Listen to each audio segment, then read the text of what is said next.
esto damos comienzo al programa 355 de Obligados a Volver, programa que se transmite todos los miércoles y sábados a las 18 horas por nuestra página en Facebook Obligados a Volver, programa radial. Obligados a Volver, un análisis de la realidad argentina y mundial, desde nuestra mirada que es nacional, popular, democrática, feminista, latinoamericanista, ambientalista y plurinacional. Obligados a volver porque, como dijo el general San Martín, cuando la patria está en peligro, todo está permitido excepto no defenderla. Recordando y reivindicando además nuestras consignas fundacionales: lealtad a Perón, Cristina Conducción. Dirección Norberto Raful y Consejo de Columnistas y Asesores. Locución, quien les habla, Irene Ring. En la operación técnica, Nicolás Rearte. A continuación, Norberto nos comentará, como suele hacerlo, el temario de nuestro programa de hoy. Buenas tardes, Norberto. Buenas tardes, Irene. Buenas tardes a todos, todas y todes los oyentes de Obligados a Volver. Programa número 355, que corresponde al miércoles 3 de agosto. Como es habitual, lo organizamos en dos bloques. El primer bloque se inicia con las efemérides históricas que prepara Edgardo Margiota. Le siguen las operetas de la prensa hegemónica que informa Hugo Muleiro. Y a continuación, la columna de política nacional de Carlos Olubita. Cerrando este bloque, el humor político de Peroncho Delivery. Hacemos un breve paréntesis para reclamar por la libertad de Milagro Sala y damos comienzo al segundo bloque con nuestro columnista invitado de hoy, Ernesto Villanueva, rector de la Universidad Nacional Arturo Jauretche.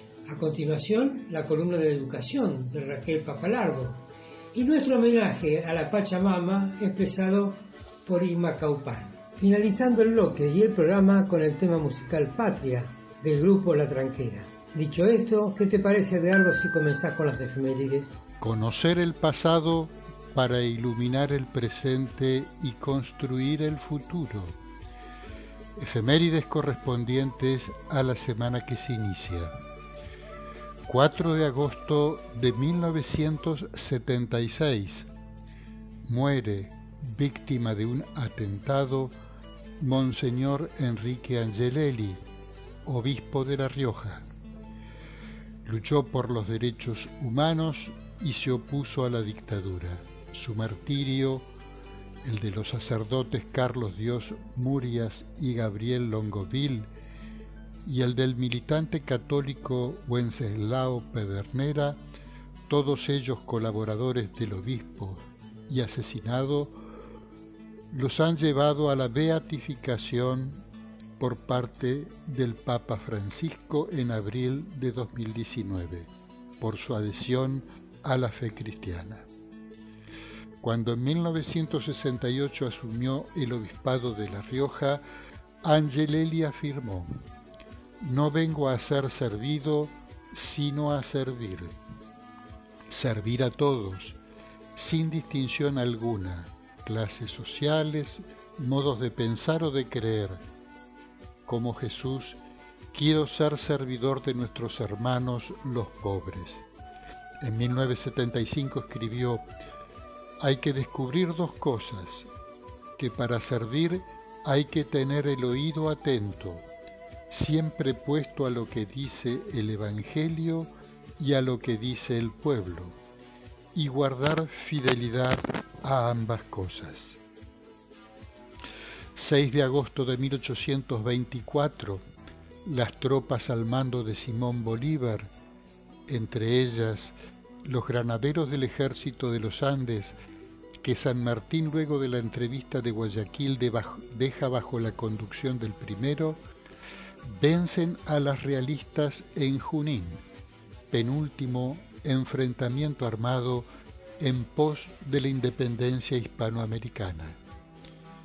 En la batalla se destacan las actuaciones de los argentinos Mariano Necochea y Manuel Isidoro Suárez. Luego de la victoria, las provincias del Alto Perú se declararon independientes.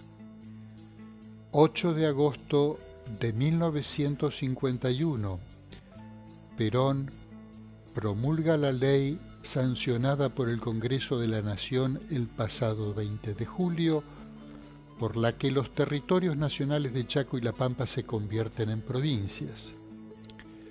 En virtud del artículo 82 de la Constitución Nacional de 1949, los habitantes de todos los territorios nacionales ya habían adquirido el derecho a votar presidente y vice, derecho negado por la Constitución de 1853. Ahora, los chaqueños y pampeanos podrán elegir su gobernador y representantes al Congreso. Pero la provincialización de todos los territorios nacionales continuará. Misiones en 1953, Río Negro, Neuquén, Formosa, Chubut y Santa Cruz en 1955. 9 de agosto, Día Internacional de los Pueblos Indígenas, instituido por la Asamblea de las Naciones Unidas en diciembre de 1994.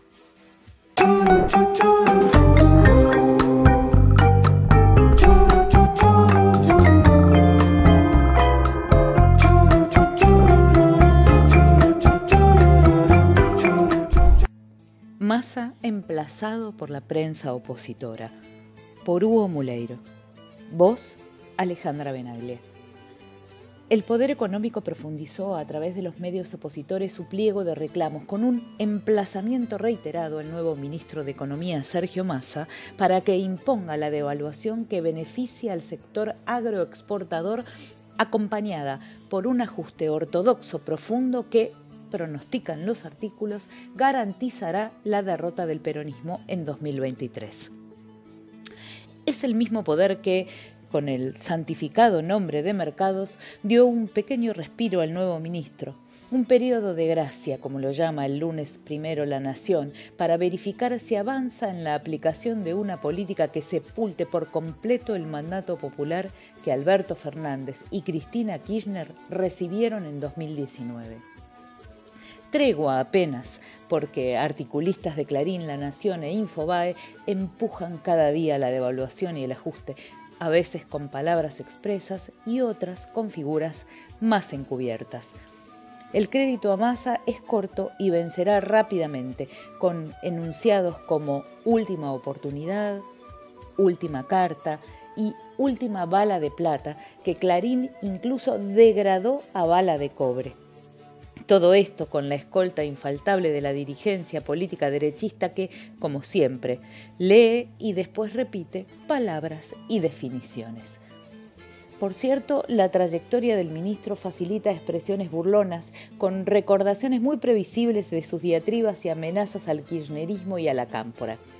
Massa prometió cárcel para Cristina, tipió Morales Solá en La Nación, pero ahora, pícaro y ligero, acumula poder en una coalición de desesperados.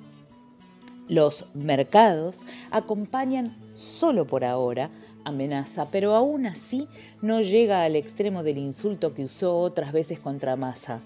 Ventajita.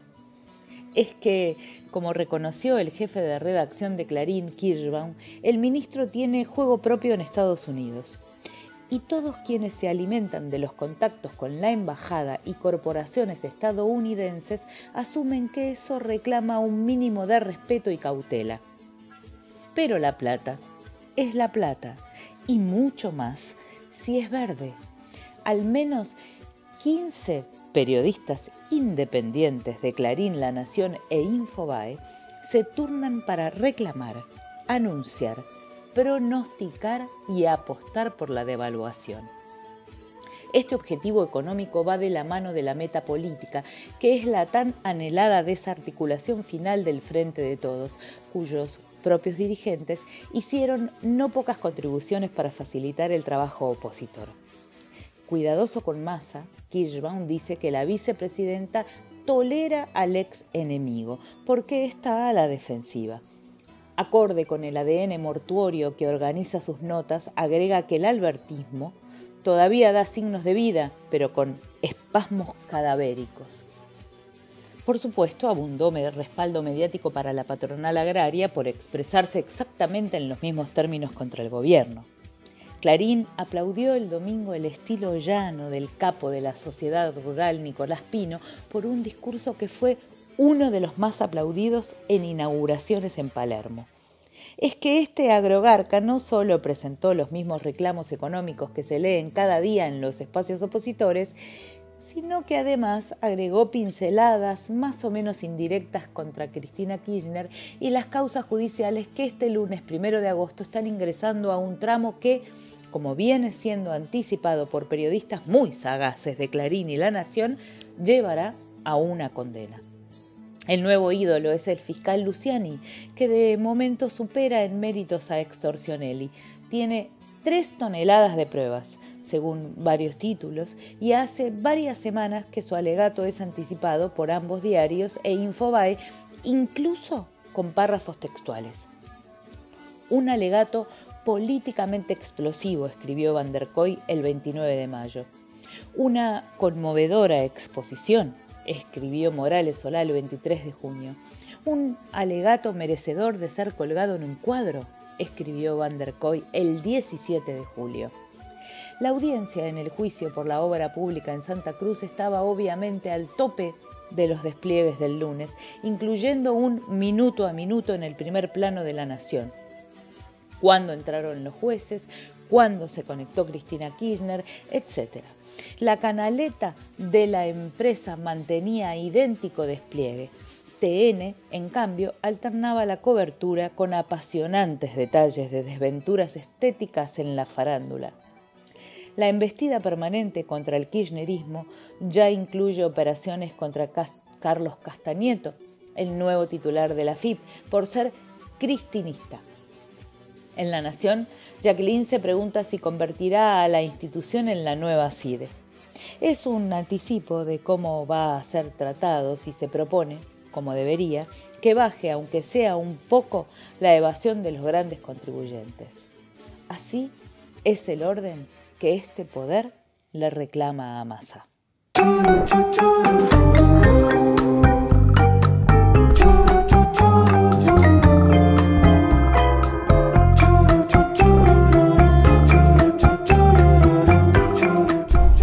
Hola, soy Carlos Solubica y voy a hablar de la política nacional. En el momento de realizar esta grabación es el lunes 1 de agosto, cerca de las 18 horas. Algunas reflexiones sobre el hecho político más importante de la última semana: el nombramiento de Sergio Massa como ministro de Economía y el reacomodamiento general a partir de esa decisión, tanto en el Gabinete Nacional como en la Cámara de Diputados de la Nación.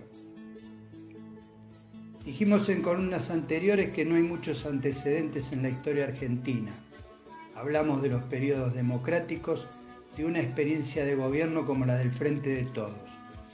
Con un sistema presidencialista resulta una rareza que la vicepresidenta haya elegido a quien encabezó la fórmula ganadora y fuera y siga siendo la figura con mayor volumen político y representatividad. Resulta claramente una anomalía política que ha producido bastantes problemas en la gestión de gobierno, sobre todo luego de la derrota en las elecciones legislativas de 2021.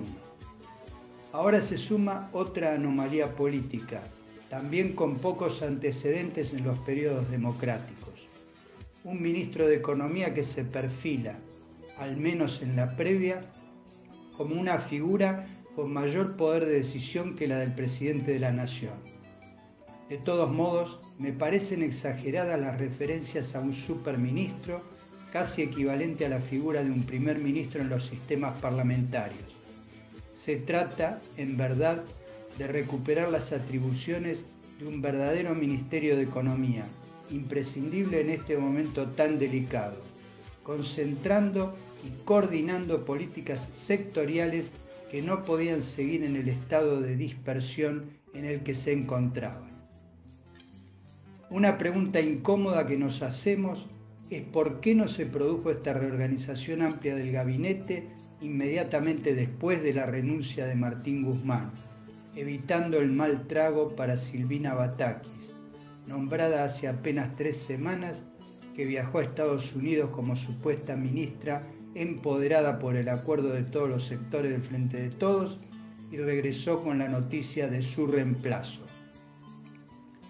Una parte de la respuesta, creo yo, está en esas dificultades que genera la primera anomalía enunciada al comienzo, y la otra parte en las dubitaciones, indecisiones y reflejos a menudo lentos por parte de Alberto Fernández. Para muestra basta un botón. En la cúspide del ataque especulativo, el presidente pensaba tomarse hasta este último fin de semana para anunciar la reorganización del gobierno, pero las presiones internas, sobre todo de los gobernadores, para que actuara sin más dilaciones, llevaron a concretar el reemplazo el día jueves. Frenar las subas del dólar y de los precios, amén de extremar los controles y las regulaciones por parte del Estado, requieren de medidas macroeconómicas que permitan ordenar y controlar la situación. Si no se recupera el control de estas variables, cualquier intento de mejorar ingresos de los sectores populares se vuelve efímero y hasta contraproducente porque alimenta la especulación. En esto parecen coincidir explícita o implícitamente los principales componentes del Frente de Todos, expresados en las figuras de Cristina, Massa y Alberto.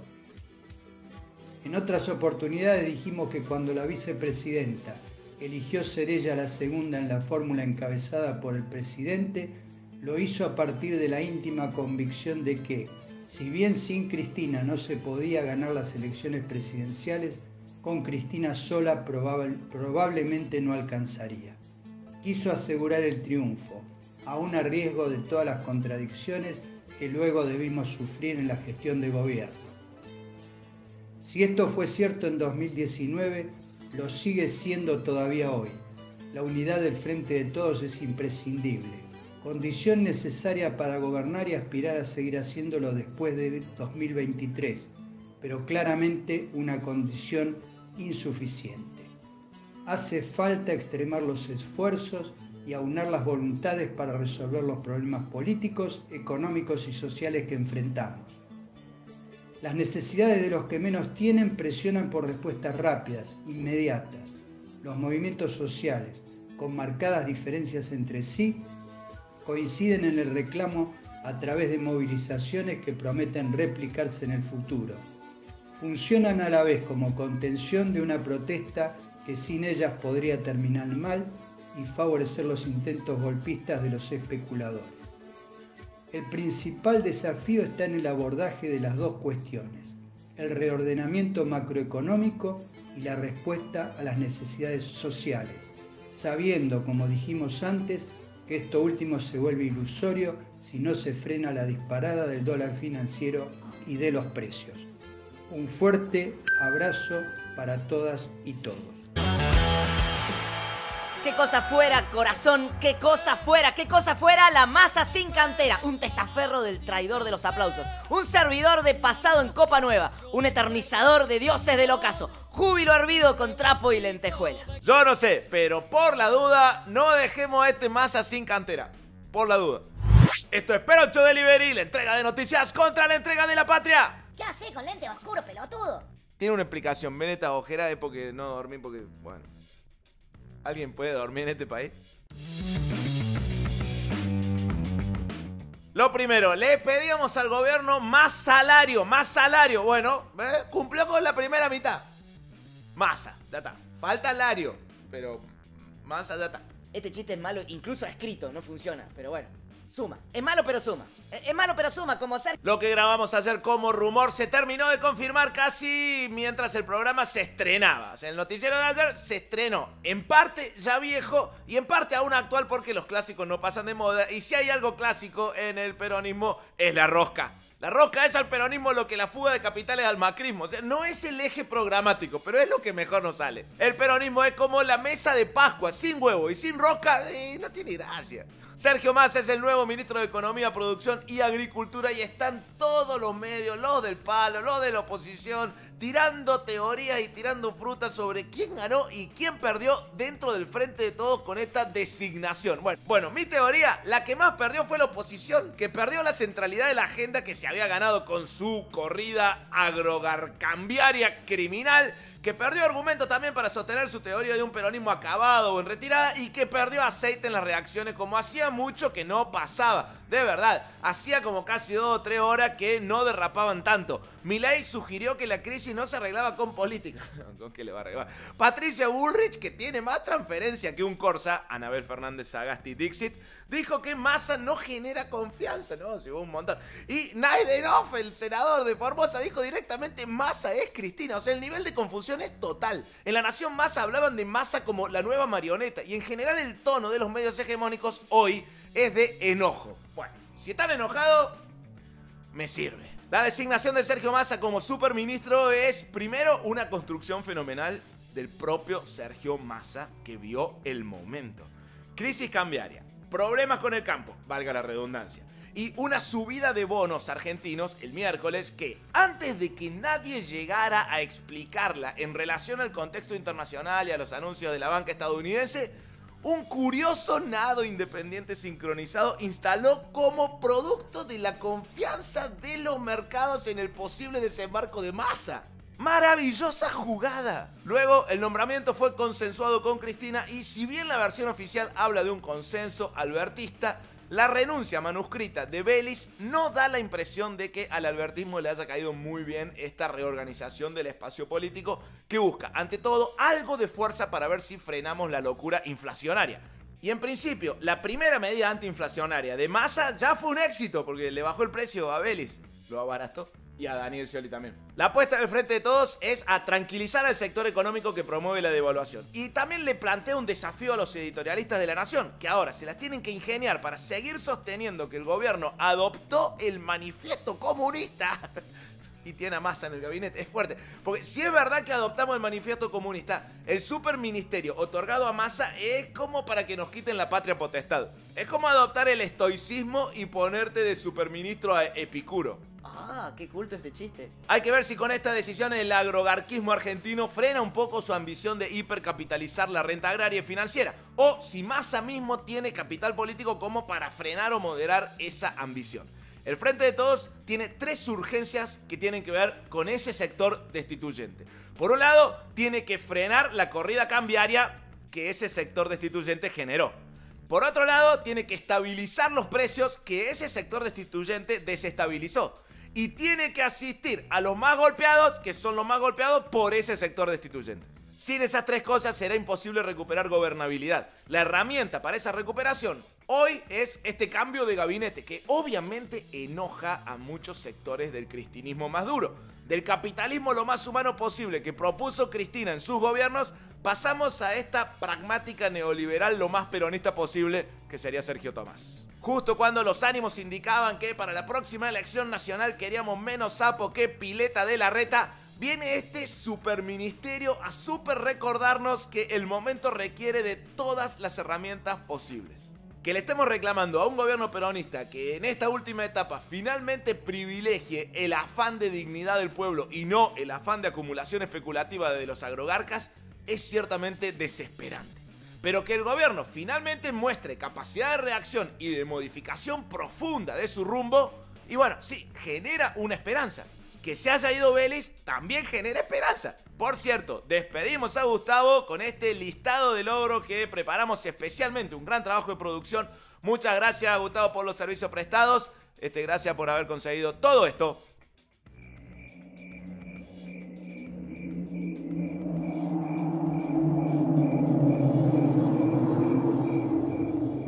El Frente de Todos tiene una nueva oportunidad de recuperar el poder adquisitivo de los salarios de los trabajadores. Cristina lo había dejado muy arriba. Macri lo bajó muy abajo. Alberto logró recuperarlo unos puntitos, pero las últimas corridas inflacionarias lo dejaron al borde del abismo. Bueno, es lo mismo, del macrismo, del abismo, es lo mismo.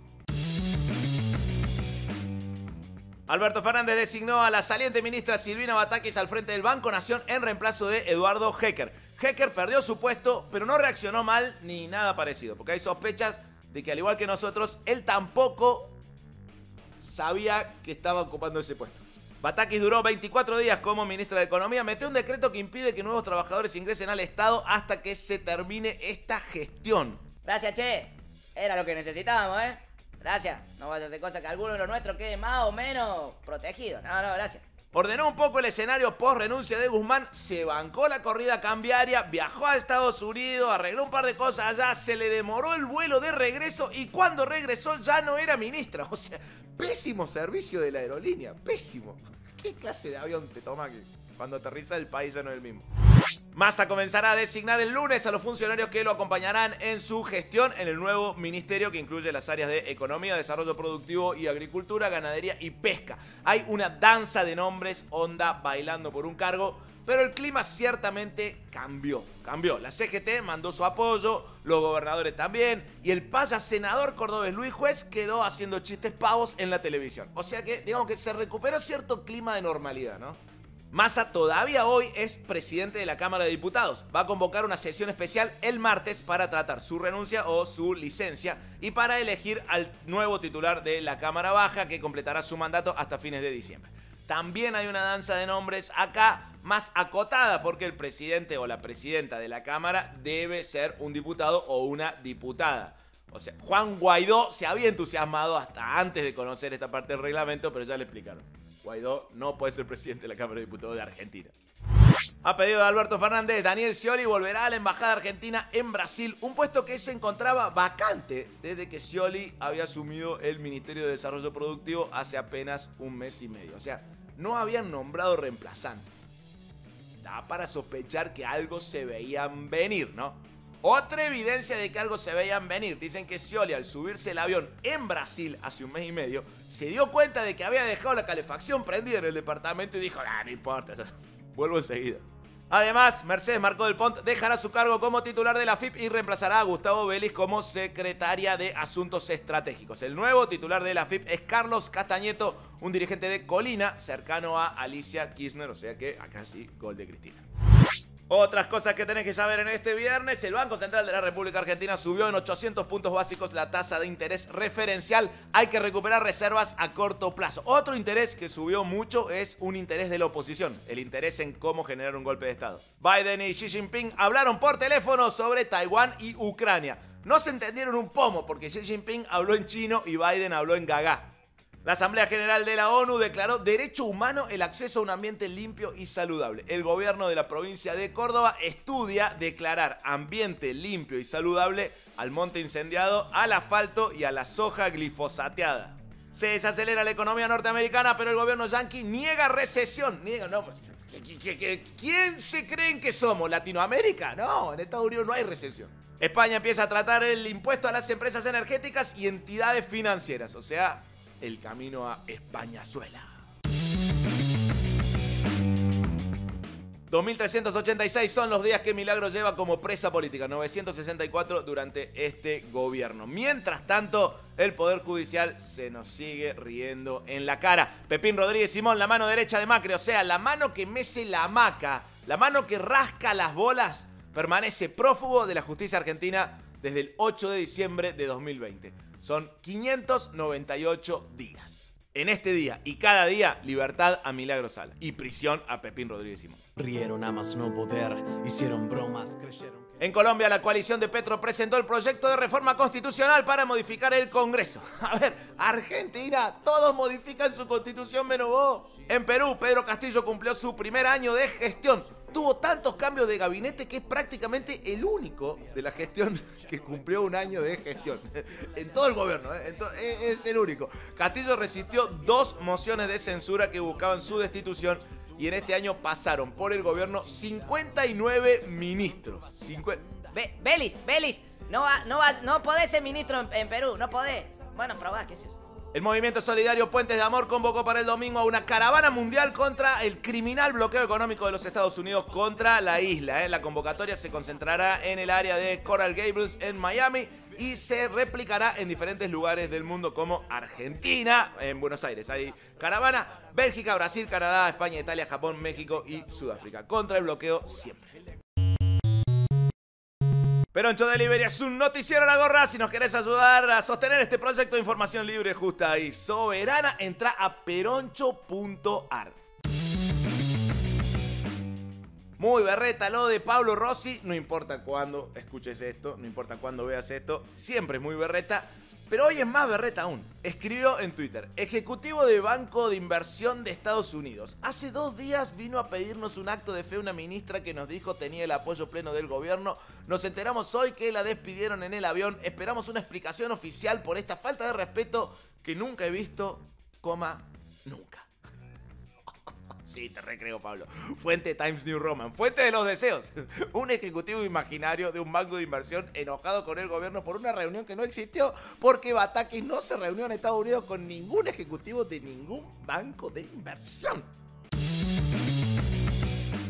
Más de 500.000 personas visitaron Tecnópolis en lo que va de la temporada de invierno. Es un éxito absoluto y es otra clave para que el gobierno entienda cuál es la posibilidad de éxito de la gestión. Recuperar y mantener lo que había hecho Cristina. Con eso estamos. Tecnópolis es la metáfora de lo que hay que hacer. La AFIP y el Ministerio de Trabajo cayeron a la exposición de la rural y ¡oh, sorpresa! Bueno, no fue tan sorpresa, ¿no? Había trabajadores en negro y niños trabajando. Y decir que suspendieron la suelta de esclavos, porque si no hubiera sido un escándalo aún mayor. En la misma exposición rural hubo desfile de fachos, Macri les aconsejó no liquidar la soja y Elisa Carrió dijo lo contrario de lo que les había dicho en 2018. En 2018 dijo, hagan patria, liquiden la soja. Ahora les dijo, hagan patria, cuiden su dinero. Cuando gobiernan ellos, quieren que los agrogarcas liquiden la soja. Cuando gobierna el peronismo, quieren que los agrogarcas liquiden al peronismo. El creador de las piletas pintadas en el piso, o sea, las piletas que tienen la misma profundidad que Alejandro Fantino y que están igual de duras, inventó algo para responder a los reclamos de falta de espacios verdes en la Ciudad Autónoma de Buenos Aires. Árboles de metal, de color verde, en las plazas. Es increíble, ¿no? Empezaron por las piletas falsas y bueno, se fueron por las ramas. Pero además, se cayeron con la primera brisa fuerte los árboles. No duraron ni una semana. Llamó Batakis y dijo que esos árboles duraron poco. Todo trucho hacen, todo trucho. No solo son árboles truchos en tanto no son árboles. También son de mala calidad. O sea, son árboles truchos, truchos. Son como el título de ingeniero de Macri. Es como lo más trucho que hay. Llega la construcción colectiva del chiste al Peroncho Delivery. La consigna es cómo darte cuenta de que Sergio Massa está queriendo manejar la economía de tu casa. Puesto número 3, dice el Pollo. Las primeras palabras de Massa como ministro. Sé que estás ahí en tu casa haciendo patria desde hace rato, pero ¿no querés que vaya y te cocine unos panqueques? Puesto número 2, Pedi Andrés dice, te aparecen cámaras hasta en el baño, justo cuando leías el Nippur de la Galla. Y puesto número 1, dice Leandro, porque me escriben por WhatsApp un mensaje. Leandro, ¿estás ahí? ¿Cómo quedó el estás ahí de Massa, no?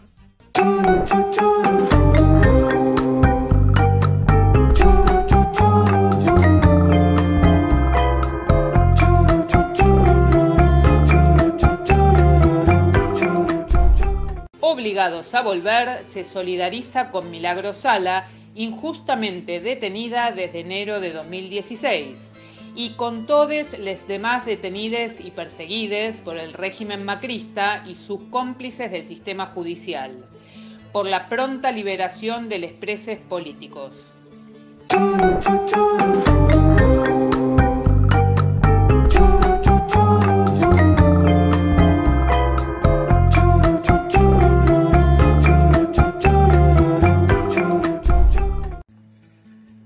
Bueno, la semana que pasó, creo que sí, uno podría calificarla, es de prudencia. A diferencia de lo que quiere la prensa habitualmente, de grandes escándalos, de grandes despelotes, de quilombos, la inmensa mayoría de los sujetos políticos de la Argentina y también de otras partes del mundo que están relacionadas con la Argentina, mostraron prudencia.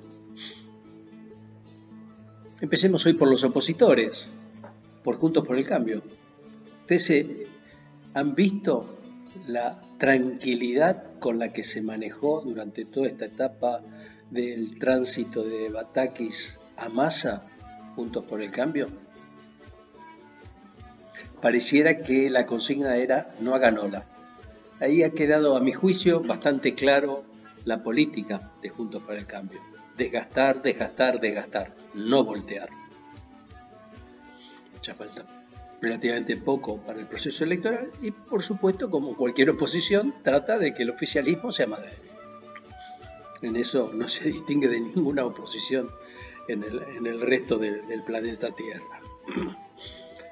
Por supuesto hubo chisporroteos ahí adentro, algunos más calenturrientos, pero han sido ínfima minoría.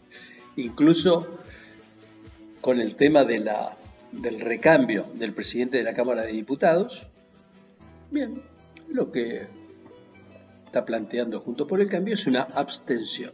Este es un problema de ustedes, seguimos como era hasta entonces.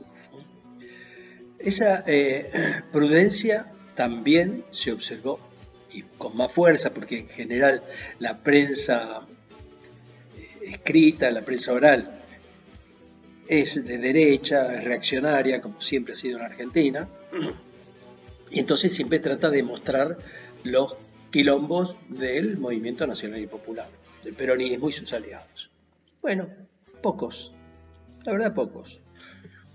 Se fue un poquito enojado Julián Domínguez de Agricultura, Scioli, que evidentemente tiene una pelea vieja con Massa, tampoco ha querido participar. Y finalmente esa foto, ya no solo de Alberto con Massa, sino de la vicepresidenta. Esto es, le damos un aval explícito al nuevo ministro de Economía, Agricultura y Desarrollo Productivo. A la vez, una cosa increíble, los grandes especuladores se pusieron contentos con esta designación y han bajado de manera espectacular el monto al cual se está comprando y vendiendo el dólar ilegal. Yo a eso, la verdad sea dicha, le temo un poco. Esto es, tanta generosidad, a mi juicio, después va a ir acompañada de un cachetazo hacia Massa. Espero equivocarme. El equipo que está armando el nuevo ministro de Economía es sólido. Rigo es más que respetado, es admirado por todos aquellos que lo conocen. De Clery se dice otro tanto, de Michel lo mismo. Bueno, habrá que esperar a ver cómo anda Massa y si tiene un éxito inicial en cuanto a recomposición de reservas y, consecuentemente, un cierto freno al proceso inflacionario y en el futuro una reducción del mismo. Ahora, dicho todo esto, a mi juicio no se ganan las elecciones solo, mejor dicho, no, el Movimiento Nacional Popular no gana solo las elecciones con el tema económico. La derecha, la reacción puede que sí, nosotros no. Son las dos manos, la mano económica y la mano política. Y la mano política debemos reconocerlo, estamos muy débiles, muy débiles. Hay un clima en los integrantes, en los estratos medios, en los sectores bajos de desengaño con el frente, de decepción. Eso se ve muchísimo en las redes, en términos de puteadas, y se ve en la calle con una situación pareciera a la de brazos caídos, en donde no hay una defensa acérrima de nuestro gobierno. Esa es la verdad. Incluso en algunos militantes hay más ataques a nuestro gobierno que a Juntos por el Cambio. Bueno, esa tarea no va a estar a cargo de Sergio Massa. tendría que estar a cargo de Mansur, de Guado de Pedro, de los gobernadores, en particular en la provincia de Buenos Aires, de los intendentes de aquellos municipios que tengan 200, 300.000 habitantes, que son los del conurbano, y esa recreación de esperanza, de expectativa, de posibilidades de que con un gobierno como el nuestro la gente puede mejorar, y sobre todo que hay un horizonte de avance, porque si nos fijamos en lo que ocurrió en la semana esta de las vacaciones de invierno, bueno, la verdad fue descomunal la cantidad de gente que viajó, descomunal. Incluso si uno consulta, sectores medios bajos han tenido posibilidades de ir a lugares que no iban habitualmente, ¿no? Gente con un oficio, por ejemplo, de la provincia de Buenos Aires, viajando a Mendoza, no viajando a Mar del Plata. En fin, hay una situación para un sector de la población importante de mejora, que no se expresa en términos mentales, en términos de qué se espera de la expectativa hacia Argentina en el futuro, que no se expresa en apoyo definido hacia el gobierno. Y hay otro sector de nuestra población que sufre mucho. Por desempleo, por empleo informal, por sueldos bajísimos.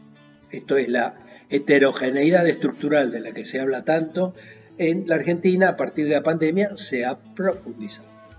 Y ese es un tema que no se corrige en 15 minutos, ni en un año.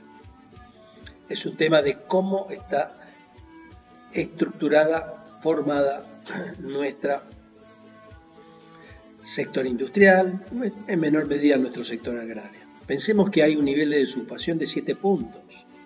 Todo el mundo dice, se cree que va a bajar todavía más la desocupación. Pues bien, eso debería impulsar los salarios hacia arriba. Todavía eso no se ve. No se ve. Si uno coteja lo que son los precios en los supermercados con los salarios de cualquier trabajador, la verdad que uno se escandaliza.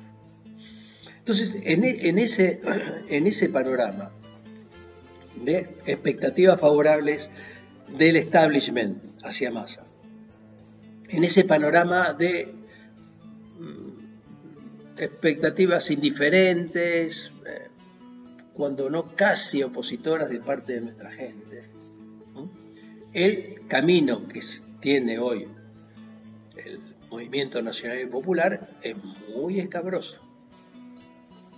Lograr mejoras económicas en la inflación, reducción del desempleo, mejor distribución de la riqueza y a la vez ir recreando un clima de euforia, un clima de militancia que hoy por hoy, como les digo, está muy alicaído. Esto va a ser todo lo que veamos durante este mes, agosto y septiembre. En octubre podremos de nuevo hacer un balance y ver de qué se trata. Aquí los dejo.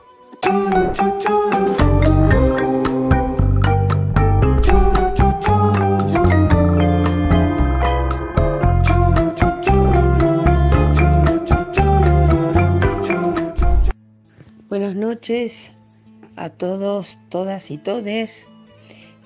En la columna de educación de esta semana incluiremos los siguientes temas: pasantías educativas en el nivel medio. 2. Apertura de carreras en la Unicaba en desmedro de los profesorados e inestabilidad laboral de los docentes por falta de titularizaciones en los distintos niveles en la Ciudad de Buenos Aires. Y 3. La falta de actualización de jubilaciones docentes frente al alarmante deterioro de nuestros saberes. En cuanto a las prácticas educativas obligatorias en el nivel medio en las escuelas, podemos decir que es de gran preocupación la aplicación de las llamadas prácticas educativas laborales fuera de las instituciones educativas en los quintos años de 442 escuelas de gestión pública y privada. Serán 120 horas de cátedras que se distribuirán a lo largo del año y reemplazarán a materias teóricas presenciales. Las prácticas educativas laborales forman parte del diseño curricular de la secundaria del futuro. Quiero destacar que las prácticas educativas no están asociadas a la orientación que ha elegido cada estudiante o a los intereses seleccionados por cada uno de ellos, por lo cual podríamos considerar que dichas prácticas deberían ser voluntarias. Que la pérdida de horas de clases implica la falta de cursada de determinadas materias teóricas para los estudiantes de los quintos años, lo que constituye falta de desarrollo integral de la currícula en desmedro de su formación. En las denominadas prácticas educativas no está considerado un docente tutor que oriente al estudiante y genere un proceso de evaluación. Y los docentes no han sido consultados sobre las prácticas educativas laborales. Tampoco participan de los procesos de registro ni de evaluación. En síntesis, consideramos que las pasantías educativas laborales deben ser coordinadas con los intereses de cada estudiante, que estimulen el acercamiento al mundo del trabajo, pero que no impidan la formación integral de los alumnos para el ingreso a la enseñanza superior, ya sea institutos terciarios no universitarios y o universidades. El otro punto a considerar es la apertura de carreras de la Universidad de la Ciudad en desmedro de los institutos del profesorado, centenarios y la inestabilidad laboral de los docentes. Los docentes de la Ciudad Autónoma de Buenos Aires están en estado de alerta ante las políticas educativas del gobierno de la ciudad, que pretenden poco a poco cerrar los institutos de formación docente, institutos centenarios de excelente calidad académica, en donde se preparan nuestros jóvenes para ser docentes. Varias de estas casas de altos estudios se encuentran en la Comuna 3, dando una impronta e identidad a los barrios que la componen. Hace ya varios años, en concordancia con la creación de la UNICABA, hoy Universidad de la Ciudad, se están desfinanciando y vaciando estas instituciones, poniendo trabas para las inscripciones y amenazando con el cierre de cursos. Sin duda, la no titularización de los docentes, cuando el 85% de la totalidad son interinos o suplentes, tiene que ver con esta política de desaparición a cuentagotas de los institutos de formación docente, ya que al no haber titulares, nadie puede presentarse a ocupar los cargos directivos de regente, vicerrector o rector, con lo cual se dificulta enormemente el funcionamiento democrático de las instituciones. Por supuesto que se vulneran los derechos laborales de los trabajadores de la educación. En la última titularización, que fue en el 2013, se titularizaron un porcentaje importante, pero muchos hoy están jubilados. Y por lo tanto, hoy hay una precarización de los docentes que quedan en actividad. En el caso de cerrarse los profesorados, gran cantidad de trabajadores de la educación quedarán sin trabajo. Por ello afirmo, sin equivocarme, que todo lo expresado por Rodríguez Larreta acerca del valor que se le da a la educación en la Ciudad de Buenos Aires desde el 2020 es solo marketing y nada más que eso. El tercer punto a considerar es el de los docentes jubilados a nivel nacional. quienes nos encontramos en una situación muy grave frente a la terrible inflación que afecta a todos los ciudadanos y la falta de actualización de nuestros saberes. Hemos pedido que realicen la trimestralización de nuestra movilidad jubilatoria, que ante el grave problema inflacionario, en nuestros saberes del ANSES han quedado totalmente desactualizados. Al observar que no estábamos en ninguna agenda oficial, la CETERA ha solicitado junto a algunos diputados nacionales los ajustes ante la imposibilidad de absorber los enormes aumentos en todos los rubros. Desde marzo del 2022 solo hemos recibido un 9,3% de aumento. Seguimos golpeando puertas, pero sin respuestas. Se acerca ya el mes de septiembre, que es el que corresponde a nuestra movilidad, que se da cada 6 meses. Pero no percibimos que se haya hecho una lectura de la carencia del sector.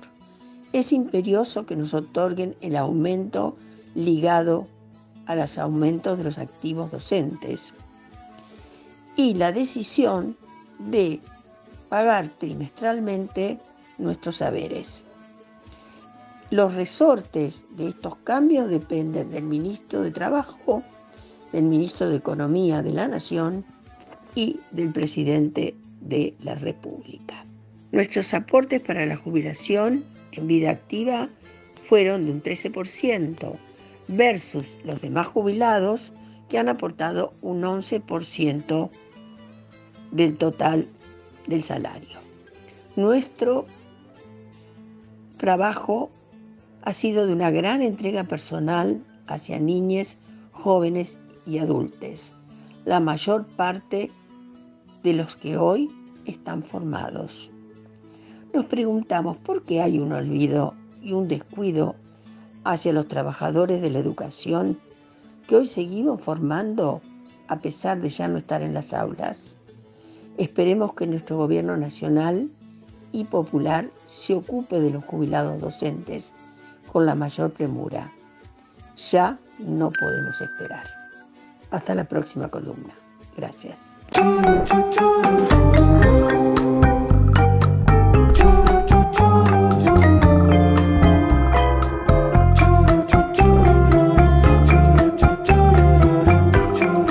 Empieza agosto, un mes especial dedicado a la Pachamama, tiempo de despertares, tiempo de soles cálidos, tiempos de brindar con caña y ruda, pero por sobre todas las cosas, más allá de la ley 6550 que instituye como Día de la Pachamama el 1 de agosto de cada año en la ciudad de Buenos Aires, aprobado y en vigencia a partir del 28 de julio, hay que instituir el Día de la Pachamama y el Día contra el terricidio, contra todas las violencias y las agresiones y la muerte que se genera sobre los territorios, en defensa de la Pachamama.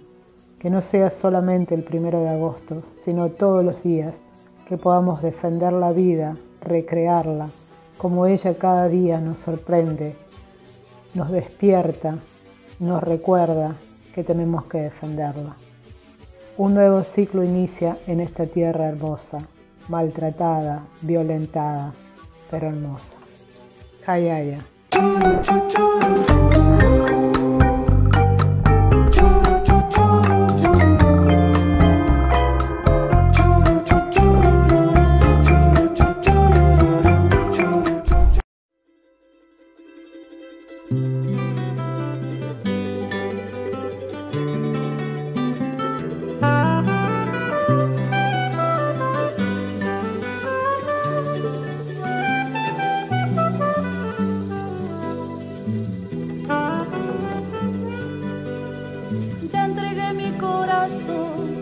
Otros te dieron la vida entera. Las fogatas de este amor no encienden solo en la primavera. No me pidas olvidar, no me pidas desamar. Desde niño aprendí que patria es memoria y sueño bajo la piel. Mira mis manos llenas de hermanos,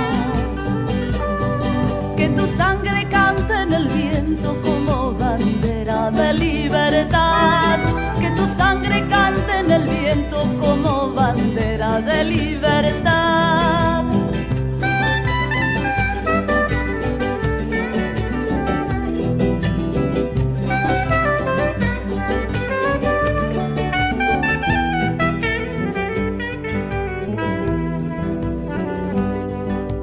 Volveremos a soñar, nosotros somos parte de un sueño.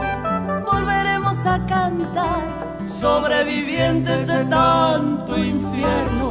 Todo un pueblo soñará, todo un pueblo cantará. La sonrisa de los que sueñan hará un camino hacia la verdad. Mira mis manos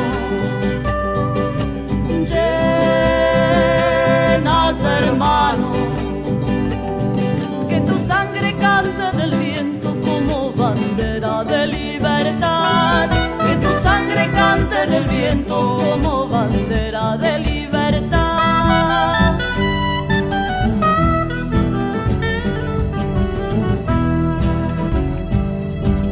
Yo nací en este país, mi abuelo hablaba de otro destino. Nada de lo que viví se ha muerto en tanto yo siga vivo. La verdad es este amor que florece bajo el sol. Desde niño aprendí que patria es memoria y sueño bajo la piel. Mira mis manos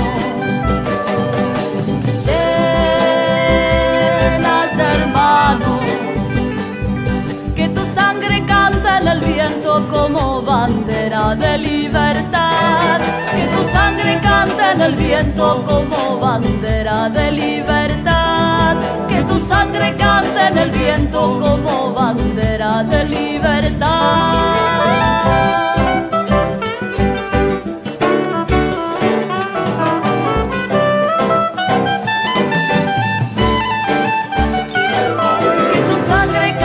El viento como bandera de libertad, que tu sangre cante en el viento como bandera de libertad.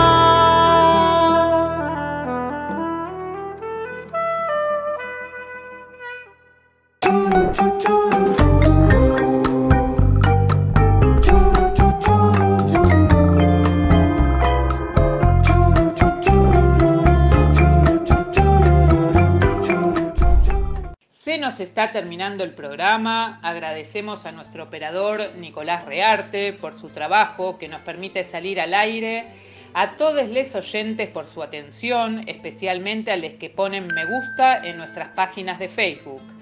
Antes de despedirnos, les recordamos que nuestro programa de radio Obligados a Volver se transmite todos los miércoles y sábado, siempre a las 18 horas, y tenemos una nueva propuesta. La entrevista, un buceo sobre los orígenes y actividades actuales de personalidades destacadas, los lunes a las 21 horas. También les informamos que desde mediados del año pasado nos hemos incorporado a la red de programas de radio Vamos a Andar, sumando a muchos de sus integrantes a nuestra lista de columnistas invitados. Este fue otro programa de Obligados a Volver, emitido desde nuestra página en Facebook, Obligados a Volver, programa radial. Volvimos, pero estamos obligados a seguir militando, porque la patria sigue estando en peligro, ya que la derecha reaccionaria conspira para derrocar a nuestro gobierno, que con sus aciertos y errores trata denodadamente de resolver las dificultades provocadas por las dos pandemias.